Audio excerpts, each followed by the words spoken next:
3 straight. On the other side of the field for the visiting Patriots, it's been a lost first month of the season, that's for sure, as they come in with an 0-4 record. And the window's not shut on them, though. They still have a chance to make something out of this season, but it has to start right now.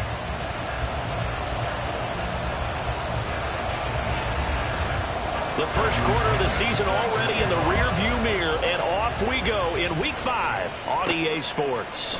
And here comes a return from just beyond the goal line. And they'll get him down right at the 25-yard line, so the same result had he opted for the touchback. So here come the Patriots now to take over on offense. And a look here now at their 4th-year quarterback.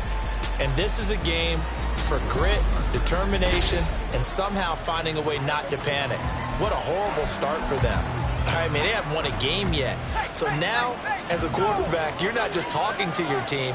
You've got to demonstrate to them what they need to do to win. He's got to be the leader by how he plays. And he can't find a receiver, and he's brought down. A situation they'll certainly want to avoid going forward. In early 2nd and long they're facing. Under pressure, they got him again. A miserable start here on their opening drive as they come up on a 3rd and very long. Looking to throw. Slater.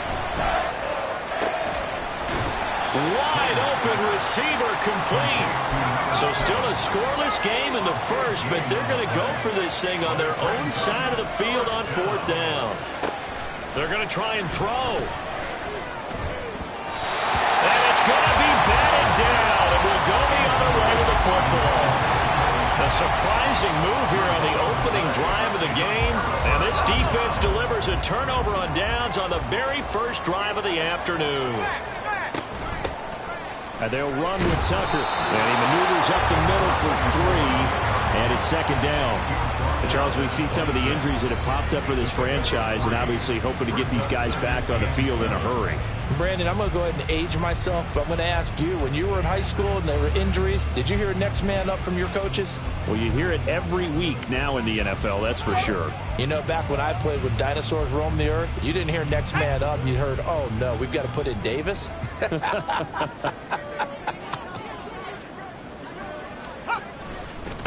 They run. It's Tucker. Fights through it. That's a strong running. And he'll be brought down inside the 20 at the 19. 7 yards there and a first down. First and 10 at the 19-yard line. Here's Tucker. And he is going to be stopped cold behind the line of scrimmage. Officially, it's a 1-yard loss. That's going to bring up 2nd and 11. Brings up 2nd and 11 at the 20-yard line. On the ground, it's Tucker. He'll get forward for 3 down to the 16-yard line. But you got to give kudos to your offensive line and the guy carrying the ball, because they were in a 2nd and long situation. It seemed pretty dire, but they brought it back to 3rd and manageable with that run. Work in the middle of the field, and he's got a man complete. And the Dolphins are going to have 1st and goal as they try to finish off.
points.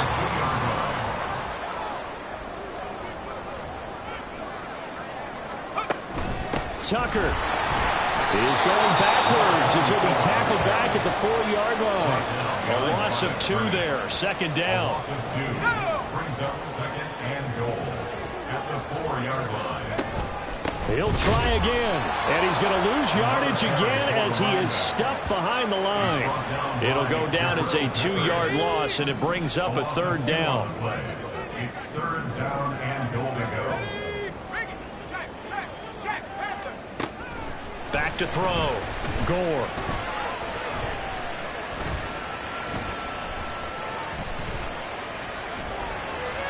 And he will throw this one out of the back of the end zone. It's incomplete. That is certainly one way to frustrate a quarterback. Run those extra defenders on the field. Dime package, lots of speed, no space to fit into football. And his kick is good. And the Dolphins will jump out to a 3-0 lead. So an opening drive field goal maybe doesn't whip this crowd into a frenzy, but I think that they will take the early lead. There's no doubt about it. They will always take the early lead, and maybe that celebration comes later if they play well and they can break things open. But right now, this is all about letting the offense just get settled in. And ultimately cannot get this out to the 25-yard line as he's dropped at the 23.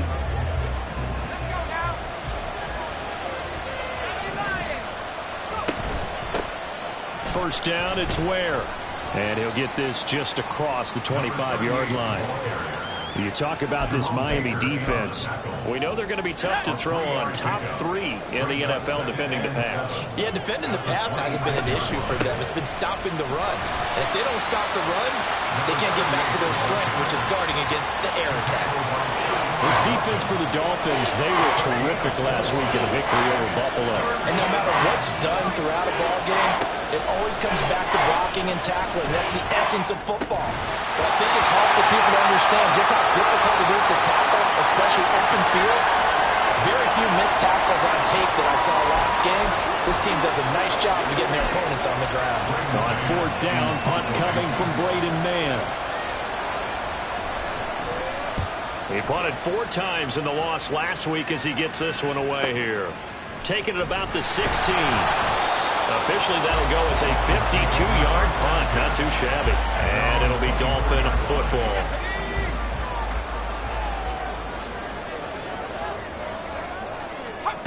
On 1st and 10, Gore. Got a man, and he hits him in stride. And up to the 35 before they're able to knock him down. The drive starting with a first down, 11 yards on that pickup.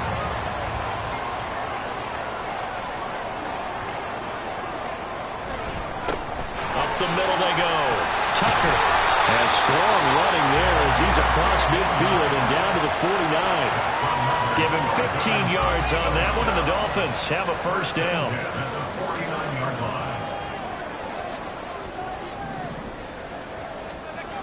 Looking to throw. Gore. And he's got his man in stride, complete. And they'll get him down as he's inside the 40. So from the 39 now, they'll come up on a 1st and 10. Now a give, right side. It's Tucker looking for a seam, but finding none. He'll get back to the line of scrimmage, and that's it.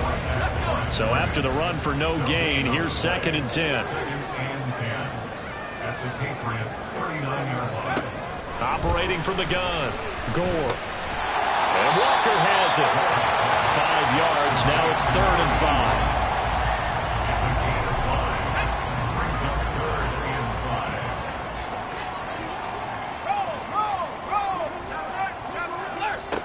Back to throw, Gore.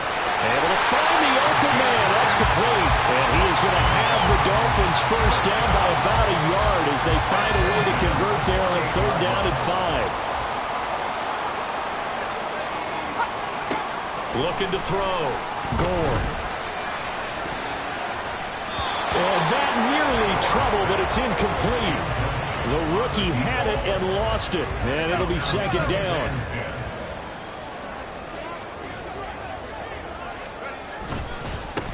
Now a handoff up the middle. Tucker. A tough run, but not a huge gain. Dropped at the 25. They'll get only 3 there, so it leaves them with a 3rd and 7 ahead. It's 3rd and 7. Back to throw. Gore. And that is incomplete. Fine work by the Patriot D there, and it's 4th down. A lot of times it's that first read that you had. Maybe you get it in pre-snap, and he locked in on his target, but he was covered quite well, and that one's incomplete.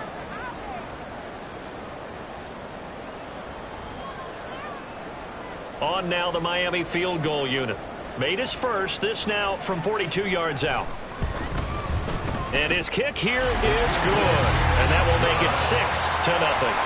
So scores on their first 2 possessions, but 6-0, so field goal is probably not what they were hoping for. Now, you're exactly right about that. Not what they were hoping for, but they should be happy that they have points on the board. It almost feels like that old slow and steady wins the race, doesn't it?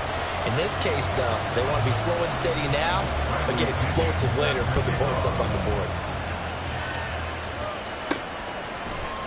Well, some might have returned that one. He won't. He'll go down to a knee, and they'll start the drive from the 25. The Patriots offense now. They work their way back onto the field. Still in the first half, but this offense has struggled. Haven't really been able to get anything going, not only in the points category, but in the yards category. Let's see if they can do better here on this drive.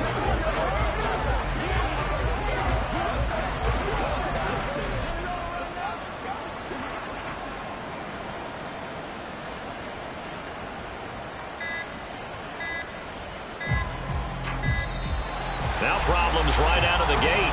We're going to get a delay.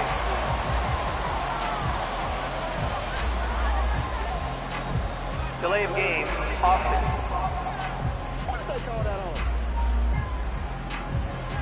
No, they accept the penalty, of course, and push the offense backwards a bit. Still first down. The delay of game backs him up 5, 1st and 15. Off the play fake. Slater. He's got his tight end on the corner route. It's complete. Call that a very strong gain of 24.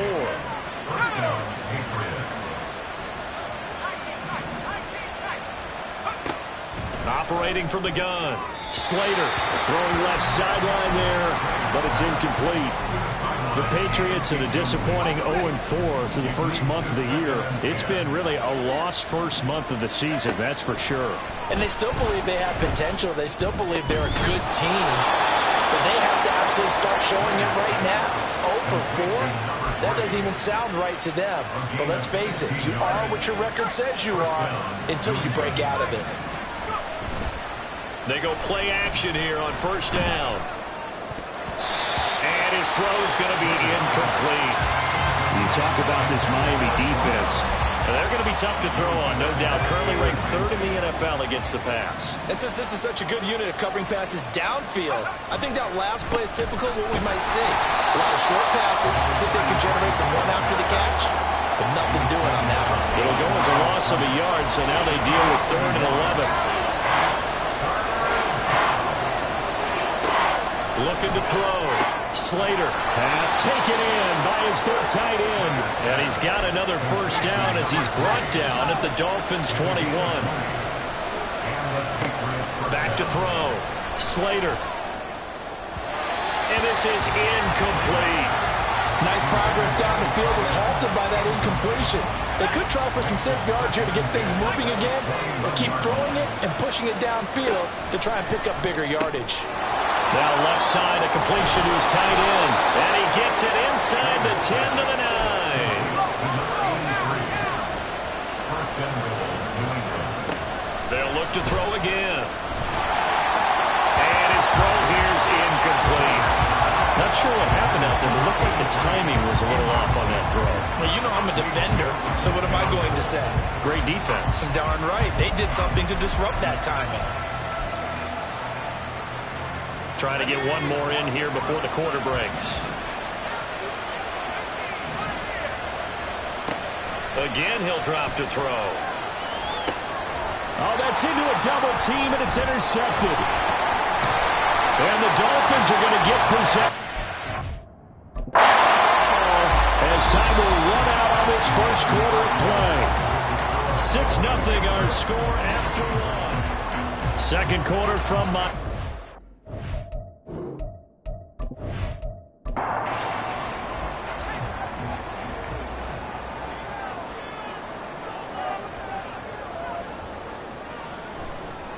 They'll start on the ground here on first down. And he'll take this one up over the 20 to the 21-yard line. 5 yards is the tally on first down. That brings up 2nd and 5. Brings up 2nd and 5. They'll keep it on the ground. It's Tucker. And he is met at the line of scrimmage, and he goes down right there. The offense on third down, they've hit 2 for 4 thus far. This will be 3rd and 5. Up the middle they go. Tucker. And this will not be enough. On 3rd and 5, he only gets 3. Now that was a big-time play by the defense. They as well knew where the first down line was, and they didn't let them get anywhere near it.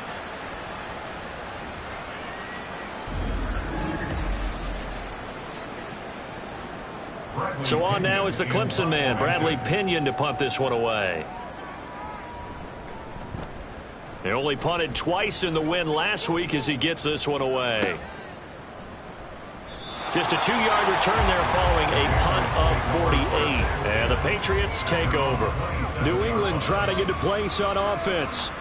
In a close game like this, Charles, those interceptions like they had on the last drive could be costly. But here they've got another opportunity to seize control of this game. And they'd better take advantage of it, because otherwise, if they end up losing by 1 score, they'll relive this over and over and over until they have another opportunity to wipe it away.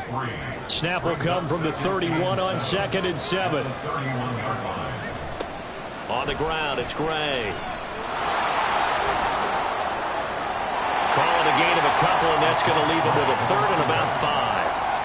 The completion on first didn't get much, and now the run on second doesn't get a whole lot either. Well, if you're a good play caller, you've already looked ahead and anticipated this type of situation. Already down in his play sheet, trying to dial up a big 3rd down play. And they get him down, but not before he takes it across the 40-yard line. Over 70 yards receiving now for him in this first half alone, as he's got a first down on that last catch. Well, a lot of times when you get a manageable 3rd down situation like this, you have to think about your tight end, and he comes through for him, picking up the first down. On first down, Slater. And the Dolphins rush gets home. Down he goes. It looks like a loss of right around 11 there on first down to set him back on second. He continues, Charles, to be under constant pressure. And these sacks, they're starting to pile up. And if they want to have a realistic chance in this one, they've got to change their blocking assignments. They've got to do a better job to keep him upright. If he's going to be on the deck constantly, they've got no chance to win this game. Looking to throw on second down. Slater. And he bats it away, and it falls down incomplete. I know conventional wisdom says, hey, don't get it all back in one play. But sometimes you go ahead and try to. They tried to get it all back on that one. Weren't able to do so. Can't get away, and he's taken down.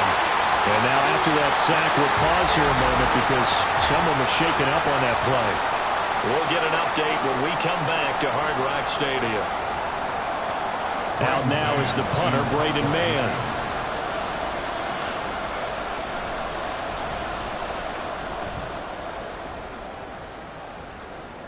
And the fair catch is made at about the 27-yard line. So a change of possession here on the punt. So now the Dolphins set to take over on offense. They're on a 3-game winning streak, and right now looking good in this one as well.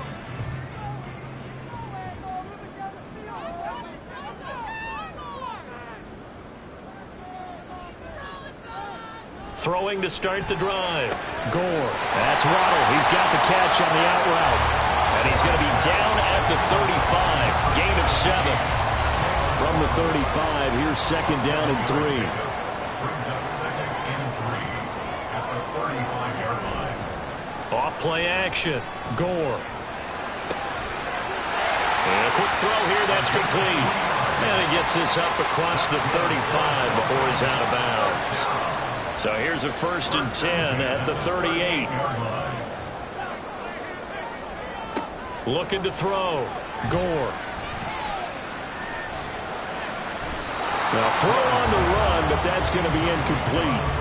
These two teams, you might recall, met up back in September in Week 3. And it was the Dolphins with a road victory, so they'll look for the sweep now here in Miami.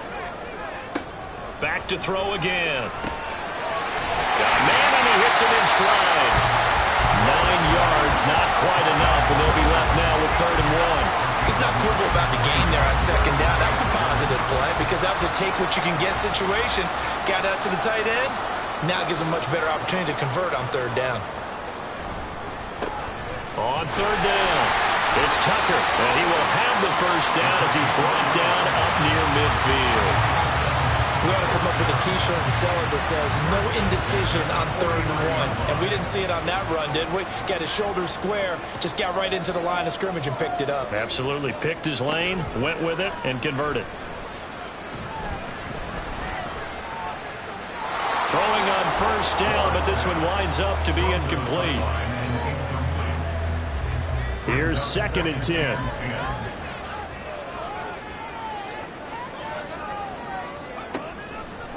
Back to throw. Gore. Over the middle and complete to Waddle. And this will be stopped at the 44. That one good for 7 yards. The 8th play of the drive coming up. It's 3rd and 3.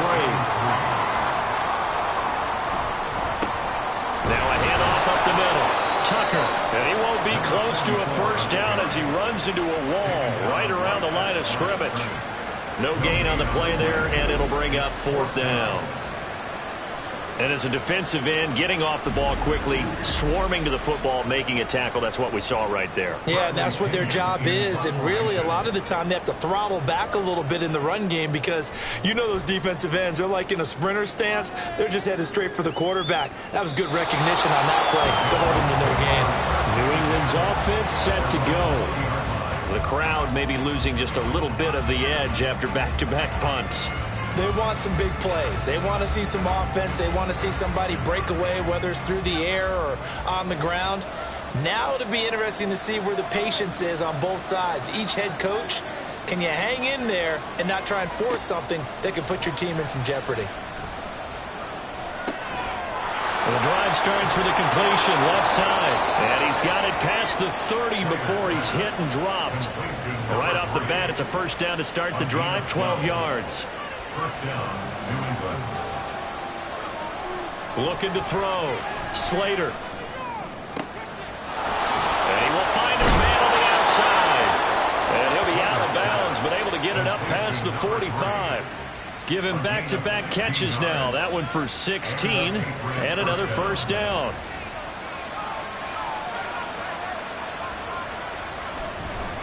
Handoff now. It's Gray with it. And nothing much materializing there on the 1st down run. He'll get a couple, and that's it.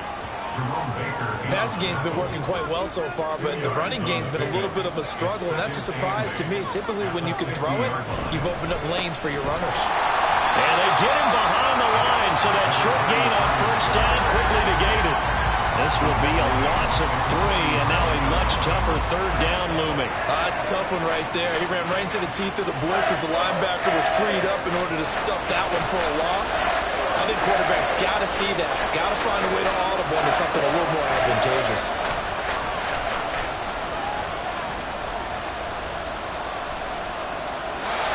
Now throwing on 3rd down there, but he cannot connect. The passing game not in sync here early, and now it's 4th down. Here's Braden Mann now as he's on to punt for New England. This is away, but boy, headed straight for the sidelines. And this punt goes out of bounds, and it'll be marked inside the 40. The Dolphins offense now working their way back onto the field. Obviously not the intended goal last drive. They had to punt the football, but still, they've got the lead here, and now a chance to add on to that lead if they can get points on this drive. 1st and 10 upcoming. A throw left sideline falls incomplete. They've been playing sound fundamental defense thus far and able to keep this offense from creating a major dent on the scoreboard. Able to force the incompletion, but still waiting for that game-changing play. You feel like it's coming, the first sack, the first turnover. In a sense, they're playing old-school defense right now. The new-school defense is what you said, taking the ball away. The Dolphins on third down, 3 for 7 so far in this game. This is 3rd and 10. Operating from the gun, Gore. The Pats are going to get there. Down he goes. And the defense coming through on third down. A loss of 7 to bring up 4th. On now to punt. Here's Bradley Pinion. He's been a busy man here in this first half as he gets it away. Fair catch called for and made at the 16 or maybe the 17-yard line. So possession goes over here on the punt. And out will come the offense as they take over.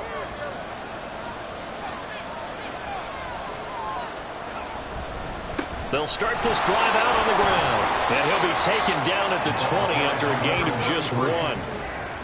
Absolutely love the effort there. The ability to flow from his inside spot and stop that one at the line of scrimmage. Nice linebacker play. 2 minutes remaining in this first half of football. They work now on 2nd and 9. Back to throw. Slater. Throwing over the middle, but it's incomplete. This is a half where not just the coverage, but the entire defense is setting the tone in this game. On third down, this is where. And they will rally and stop him short of the first down. They get him to the ground at the 26. On is the punter man as he boots this one away. Fair catch signaled for and taken just shy of the 30-yard line. Out comes the Miami offensive unit now. They get set to take over. And right now these guys, they're shuffling a little bit, maybe doubting, because 3 straight drives have ended with them punting the football away. Yeah, so you start pointing fingers at each other a little bit, asking a lot of questions. What are you seeing? What are you getting? Maybe trying to narrow down your playbook a little bit and maybe get simpler rather than more complex in order to try and fashion together a drive. That'll give them 8 that time, and they'll be left with 2nd and a couple. Brings up 2nd and 2. Looking to throw. Gore. A quick throw there is incomplete. Well, that's a defensive coordinator's got to be happy with that result. They took away all options downfield and forced the incompletion. On 3rd and 2. Gore. He's going to get that to his running back out of the backfield. And he is going to have the Dolphins first down as they get 5 there on 3rd and 2. That's a big conversion there on 3rd down because they did not want to give the ball up here late in the half. They'd love to take the clock all the way down and score. This will definitely help the cause. They'll stick with the passing game as he looks to throw. He finds his man complete. That's Walker. And he is going to lose yardage here. That one unable to develop, never got going. A loss of a couple, and it's 2nd down.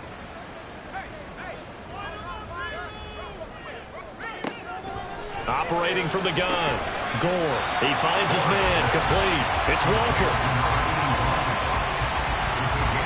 Here comes 3rd down and 7. The Dolphins going to take their 2nd timeout as the clock will stop with 35 seconds to go in quarter number 2. The Patriots going with a dime package here. 2 extra defensive backs on 3rd. Operating from the gun. Gore. And that is incomplete. But the pressure there on 3rd down, forcing the errant pass. 4th down coming up. Yeah, that's a nice job there defensively to blanket those receivers on 3rd down. And as a quarterback, all you can do is just loft one toward the bench. Not too close, mind you, and live to punt the football. Not good at all. Punt of just 24 yards there. And they will take over 1st and 10. The Pats going to get one final possession in this first half. And with time quickly fading here in the 2nd quarter, not sure how aggressively, offensively they want to play this. I think we'll find out just how much they trust their guys in this situation if they decide to take a shot. Now the Patriots going to use one of their timeouts as they'll stop it with 17 seconds to go in this first half of action. They try to throw on second down, but this one is incomplete. This defense is going to have to finish the job. There's still a second half that they have to play. But so far, an absolute total effort. They've disrupted the passing game, stressed the pocket for the quarterback. They forced him into errant throws. Everything they're doing has been executed well. Now a timeout taken. Perhaps a chance for one more quick play and then another timeout if they hurry. We'll see. The false start backs him up 5. 1st and 15. Back to throw. Slater. The Dolphins get there this time, and they bring him down.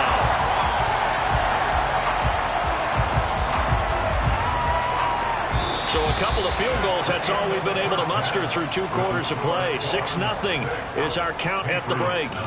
As we go up to Orlando now and hand it over to Jonathan Coachman with our EA Sports Halftime Report. Take it away, Coach. Okay, Brandon, thank you very much. More from you two in just a bit. But first, let's get everybody caught up with what's going on around the NFL here in Week 5. We'll start over in Texas at AT&T Stadium in Arlington. And it's the Saints who are out in front. Darius Slayton, a touchdown reception. Next, we'll head east. It's on to Cincinnati as we check in on the Bengals at home at Paycor Stadium. And you can see they have the lead over the visiting Seahawks. The Bengals locked in a tight one, but this is a game you feel they've got to have.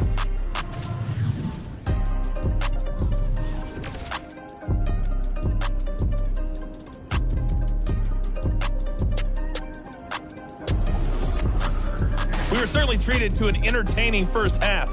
Both these teams with some high points and maybe a couple of low points as well. So it's going to be a question of who can be the most disciplined team going forward. Okay, Coach. Yeah, adjustments likely going to play a big role in this third quarter in what's been a tight contest so far. And taken down just past the 20 at about the 21-yard line. The Dolphins getting set to go back to work here in quarter number 3. Their defense has pitched the shutout. Now they probably need to deliver a little breathing room, maybe make it a 2-score game as they've got it 1st and 10. Off the play fake. Gore.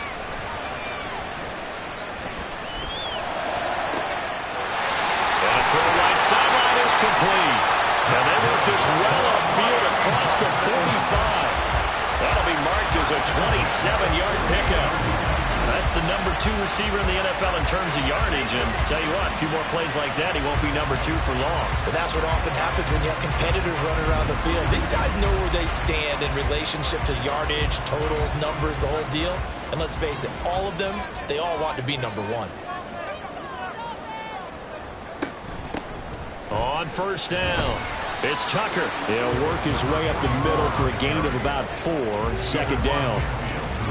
2nd down and 6 now. 2nd and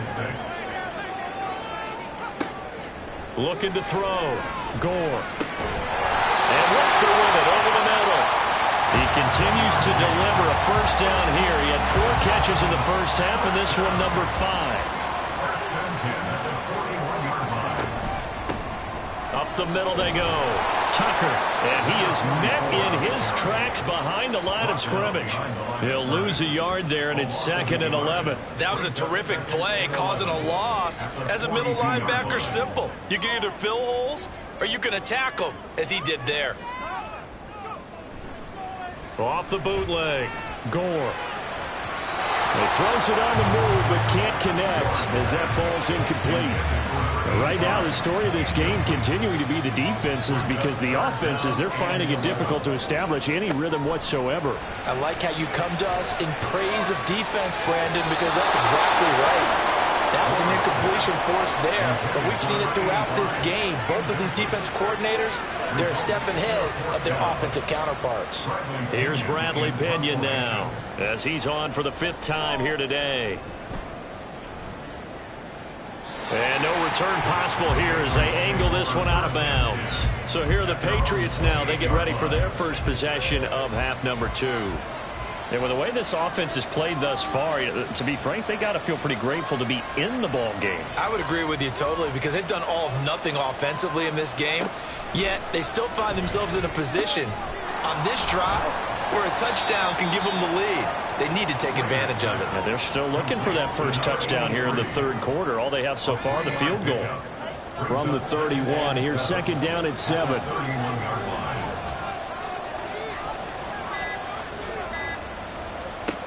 Operating from the gun, Slater. It's a short one here, complete to the tight end. Calling a gain of 3 on the play, and it brings up 3rd and 5 now.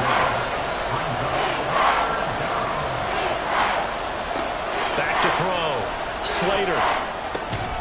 He's got his target. That's complete. And he will have a Patriots first down as they're able to get the 3rd down conversion. Well, part of their struggles in the first half was their inability to convert consistently on 3rd down. But how about this well-designed play? Gave himself plenty of options and able to get the hook up and keep the drive going.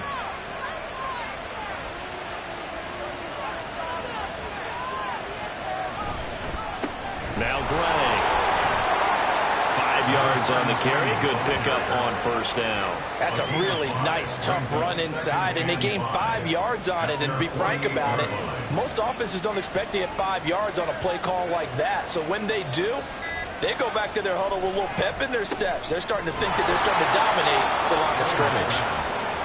6 yards the pickup, and that's a first down. It's a gain of 6. First down, New England.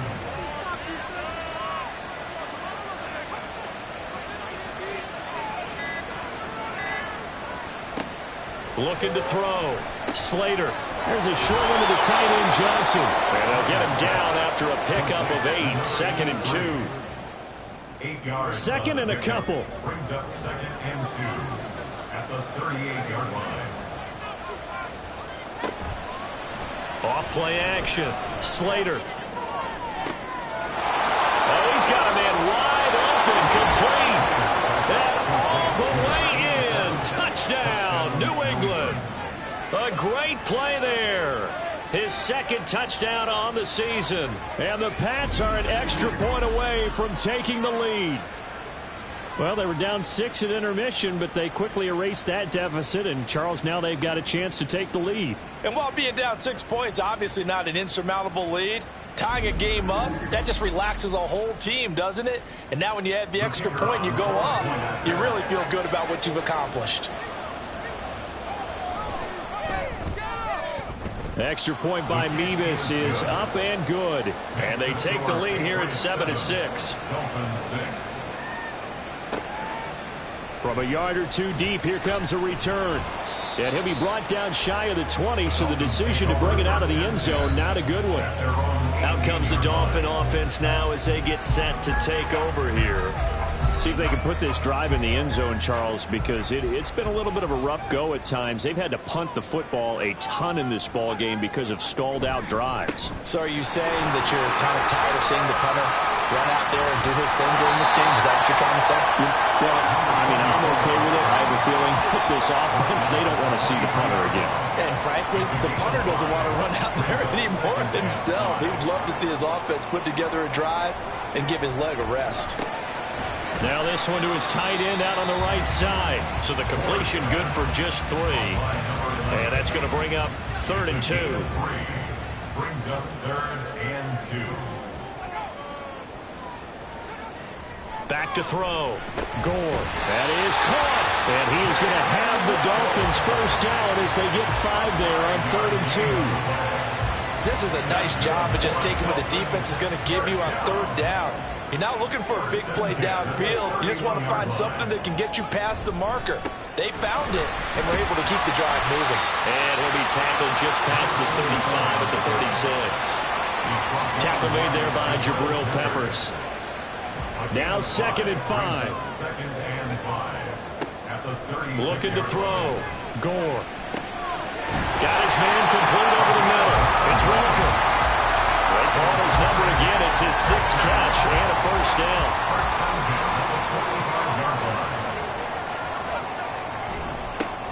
Now a handoff up the middle.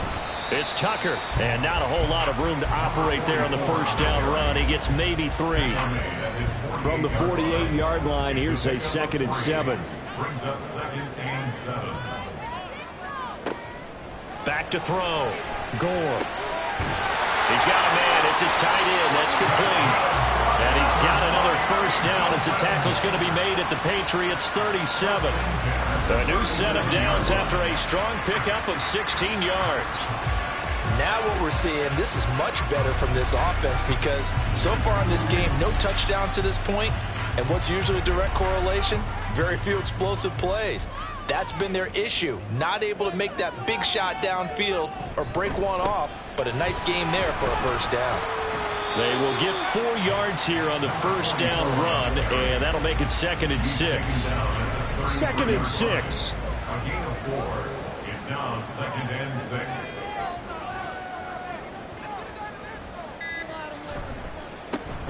They'll keep it on the ground. Tucker trying to run inside, but nothing there. Nice job there defensively to clamp down because really they've been on their heels this drive. Agreed, and they really needed that one for confidence, just to feel a little bit better. But I don't know if I would be daunted by them stopping me on one run. This drive has gone pretty well. I could come right back at them. Well, they certainly did a nice job there, picking him up out of the backfield and then running stride for stride with him. That's good coverage, and it led to an incompletion.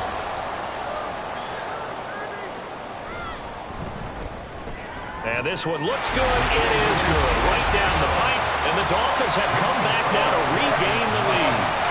So a response there to the touchdown, the opening drive of this third quarter as they're able to reclaim the lead.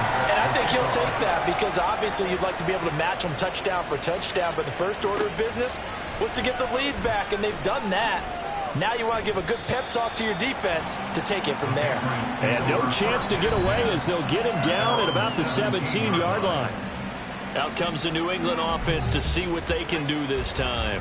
Now this game, it has obviously been all about the defense on both sides of the football. Which offense is going to break through here? We'll see if they can do it on this drive. And a good physical run that time. He's going to wind up gaining 5 on that one. Here's 2nd and 5 now from the 22. They run again with Ware. Oh, look at the juke. And he's going to get this one across the 30-yard line. They picked up 5 yards last time. Now they double it and get 10 here. We use the word relentless a lot with guys who are aggressive on the field. In this case, it really fits, doesn't it? How about his ability to break tackles and his feet never stop moving? And now a throw on first down there, but it's incomplete. But the passing windows are just not there. That's just another example of how great this defense has been all game long. And that's exactly what a top 10 defense can do. They can really change the game tempo and frustrate you as you try to execute offensively. And he'll get this to about the 34, a gain of just 3. He continues to struggle to find a crease to break off a big one and might need to just put that aside and just try and ram his way forward and get what he can.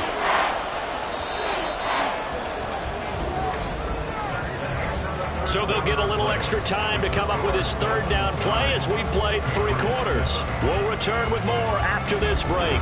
You're watching the NFL on EA Sports. And this offense on third down today, not quite 50%, 4 for 9. This is 3rd and 7.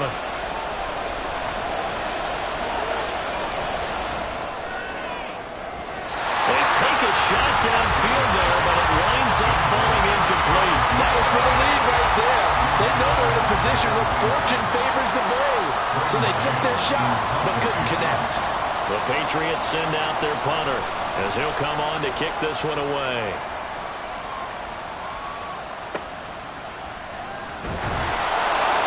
It'll be a 47-yard punt with a net of 40 following a 7-yard return. And it will be 1st and 10 as they take over. Miami's offense set and ready to go. Their defense got the stop, forced the punt, and now you really start to monitor the clock as they nurse this slim lead. Throwing on first down. Gore. Throw right side, going to be caught here by Waddle. This will be stopped about 2 yards shy of the marker. 8-yard gain, 2nd and 2. From the 32-yard line now, here's second and a couple. At the 32-yard line.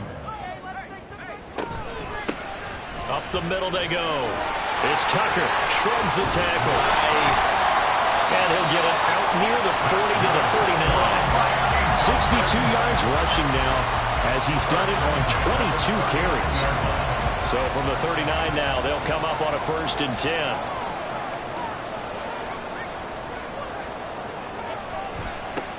They'll keep it on the ground. Tucker. And the result here, a pickup of 8. Leaves him with 2 to go on 2nd down. If you can keep getting gains like that, Charles, with the lead here in the 4th quarter, keep running it, right? No doubt about it, but what the offense coordinator has to do is understand. They're going to continue to stack the line of scrimmage.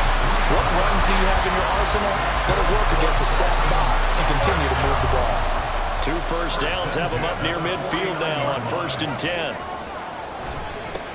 Now a handoff up the middle. It's Tucker. And nowhere to run on the interior of that defensive line. He'll get back only to the line of scrimmage. 2nd and 10. Up the middle they go. Tucker. Despite the strong run, he'll be hit and dropped shy of the 45. 7th play of the drive upcoming here on 3rd and 6. Looking to throw. Gore. And a pretty nice tackle there, ranging up from his free safety spot as he'll stop him about a yard short. So 5 yards here, 5 on the play. And that's going to make it 4th down. Here's Bradley Pinion now, as they're forced to kick for the 6th time today. No returning this one. It sails out of bounds, and they'll spot it right at the 20. New England trying to get a place on offense. Their defense accomplished step 1 of the mission. They forced the punt. Now they'll look to erase that deficit and take a 4th quarter lead.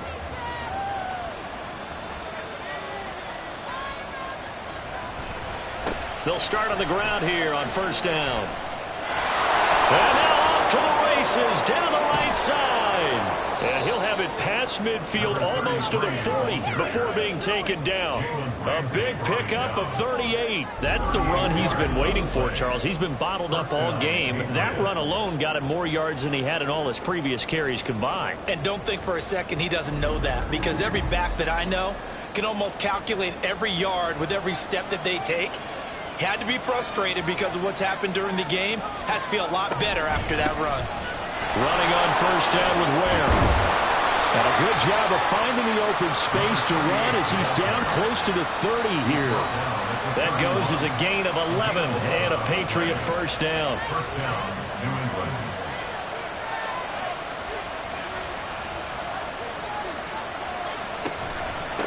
They'll run it now with Gray. And they're going to stop him right at the line of scrimmage. Just no cutback lane to be found whatsoever. 2nd and 10. Now a 2nd and 10. Now they'll switch it up here and look to throw. His throw incomplete. But it looked like a march to the end zone is at a momentary roadblock with that incompletion. No need to panic. They just got to come up with a high percentage play call and see if they can get their offense back on track. Throws right side, and that's complete. And they move this all the way down to the 9. They're able to convert on 3rd down, and that sets up a 1st and goal. Boy, how about the speed with which this offense can get down the field? It's taken them no time at all to get down here, and now they're set up with a 1st and goal. And the question now, how do they want to work the clock here on 1st and goal? A field goal would give them the late lead. Off the bootleg. Slater. And down he goes. Pressure gets him back at the 14. Bobby Brown in there to record another sack, and that is now 6 on the afternoon for this defensive unit. To throw on 2nd down. Slater. And it's caught. They'll still have a 3rd and goal now despite picking up 13 yards on that pass play.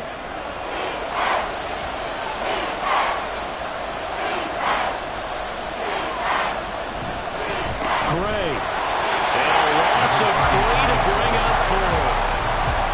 That's a really alert defense there, went from the offense, countered it with extra linebackers who brought a little bit of speed and heft, and able to really make a big-time play for their defense.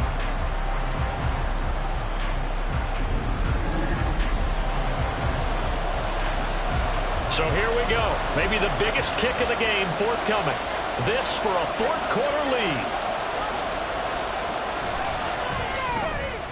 Mevis knocks this one through. And they take the lead here by a point, 10-9. Well, no field goal attempts for him until the final quarter, but no hesitation on his end. He comes right out and nails his first field goal try.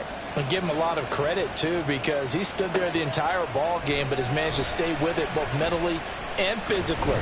When they called on him, he was ready, and he knocked it through the post. And ultimately cannot get this out to the 25-yard line as he's dropped at the 23. Miami set to take over. And now they find themselves trailing following the field goal. Still a good amount of time in this fourth quarter, but this drive very well could determine the outcome of this ball game. And incomplete, a drop there in the middle third of the field. That'll bring up second down. Makes it 2nd and 10 at the 23-yard line. To throw again, Gore. And he knocks the ball away, and it falls incomplete. Tough series for the passing game. Things just aren't clicking. Hoping they can come through on this play and get this series back on track with a completion for enough yardage for a first down.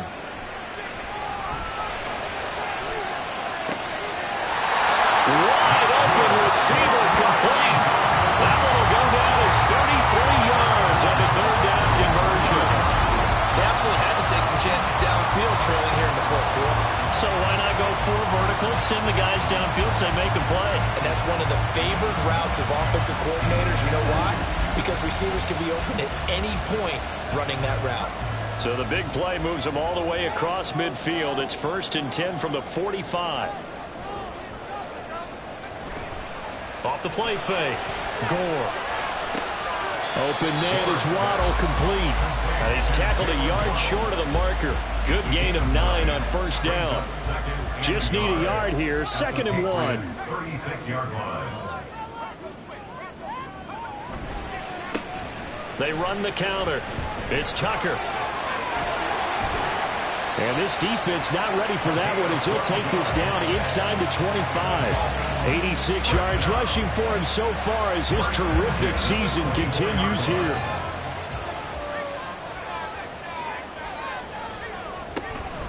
Running game working. They'll stick with it on first down. And a really good show of force there as he gets through for 4 tough yards.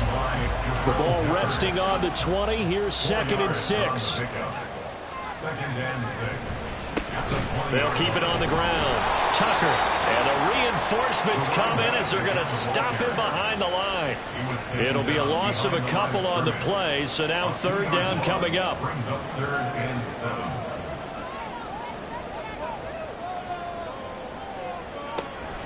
Back to throw. Gore. Connection with Walker going across the formation. And they will get him down, but not before he gets very good yardage there, as that will lead us right into the 2-minute warning.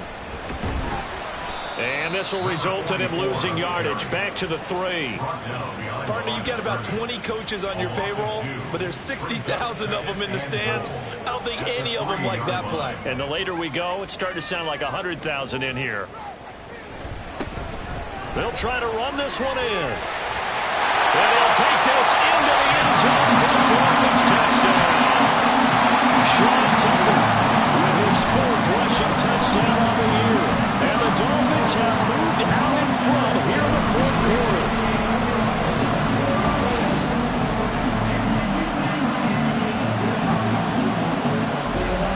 And this is a time of game where offensive lines can really dictate a team's fortunes. It's been a tough battle. They've been out there for a long time. But this was a question of who can wear down who.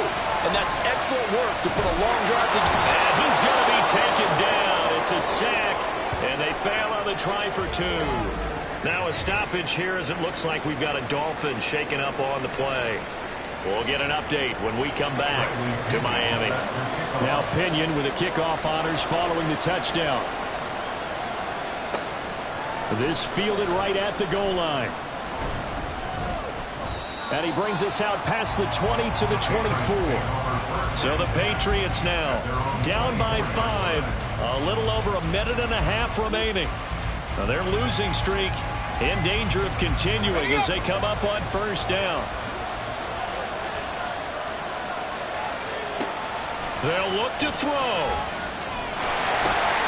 There's a short one to the tight end, Johnson. It drives some people crazy to see those short throws underneath. They've got to find a way to gash the defense downfield. Here's Johnson. Okay, there's 3 timeouts left, right? Think you got to use one here, don't you? No doubt about it. I'd use one right here. Back to throw. And he fires one incomplete. Limited time left on the clock after that incompletion, so I think both sides are going to savor every second to prepare before the next snap. Because once the ball's in motion, it may be a nonstop push. And he can't get a throw off. He's taken down. What a huge play at this point in the game. Back to throw. Now a desperation throw deep downfield. And it's going to be knocked away and incomplete. Partner, they've got one chance left to keep this one going, and I think for you and me, let's think along with their offensive coordinator now. Has to think back, cycle through every play of this contest, and remember what's worked and what hasn't. Because right here, he needs the best play of the game in order to keep this one alive. That's to his running back, complete. Still moving. And he is going to pick up a Patriots first down. And they convert in style right there. A big play on 4th and long. He'll look to throw. And he can't get a throw away. He's taken down. Now a pause. It looks like we have a Patriot injured on the play. We'll get an update when we come back to Hard Rock Stadium. They'll come up now. This is 2nd and long. He's back to throw.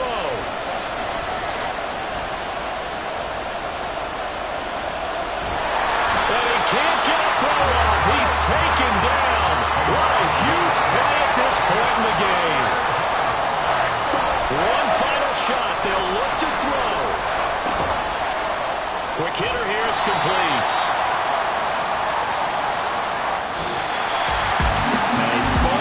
Ball game comes to an end. On that last play, Charles, they were on the wrong side of midfield. They needed something near a miracle, and they couldn't get it done. Yeah, the effort, that was good. Very good, in fact. They were just a little too far out to get a decent look at the end zone for that last opportunity. Couldn't get it done, but a nice game overall.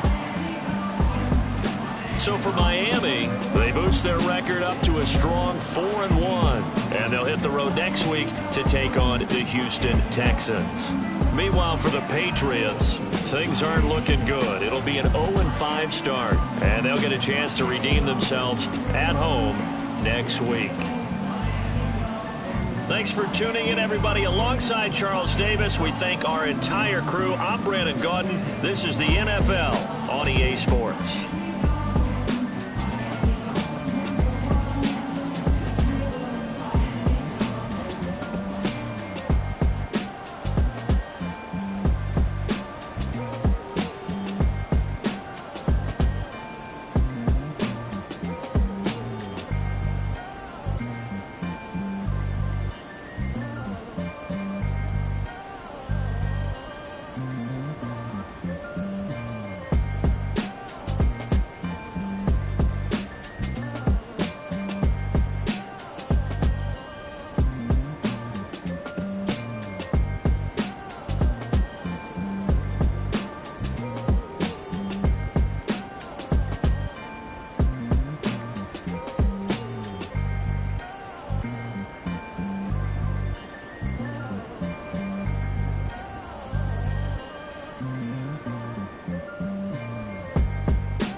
line.